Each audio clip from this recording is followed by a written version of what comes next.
రండి గురువుగారు, కూర్చోండి. నమస్కారం అండి. దీర్ఘాయుష్మాన్. నమస్కారం స్వామి. దీర్ఘాయుష్మాన్ భవ. కూర్చోండి.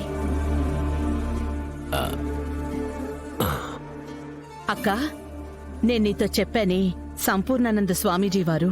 నమస్కారం స్వామీజీ. దీర్ఘాయుష్మాన్ భవ.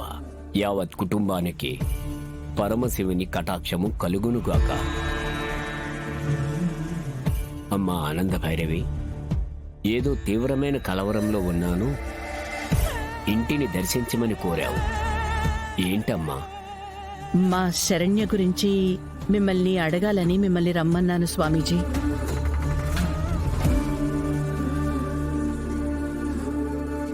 మా శరణ్య ఈ మధ్యందుకో చాలా మనస్తాపంతో కనబడుతోంది. ఎవరితోనూ మునుపట్లాగా మాట్లాడడం లేదు, సంతోషంగా ఉండడం లేదు. ఎవరైనా ఏదైనా చేశారా అని మనసుకి చెడుతోస్తోంది స్వామి.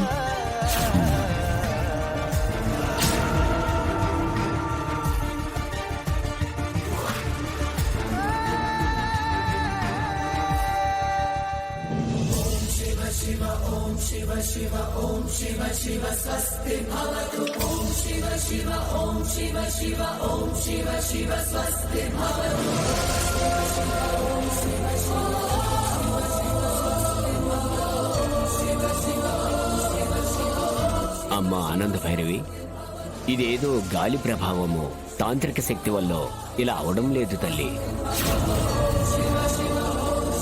ఆమెది బయటికి చెప్పుకోలేని మానసిక సమస్య. ఎవరి వల్ల తను పీడింపబడుతోంది, భయపడుతుంది.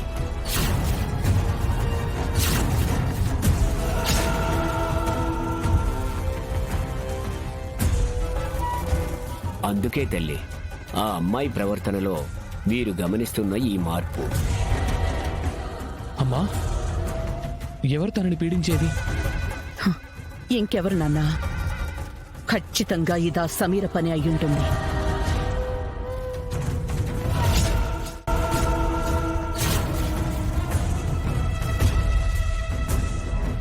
సమీరానా?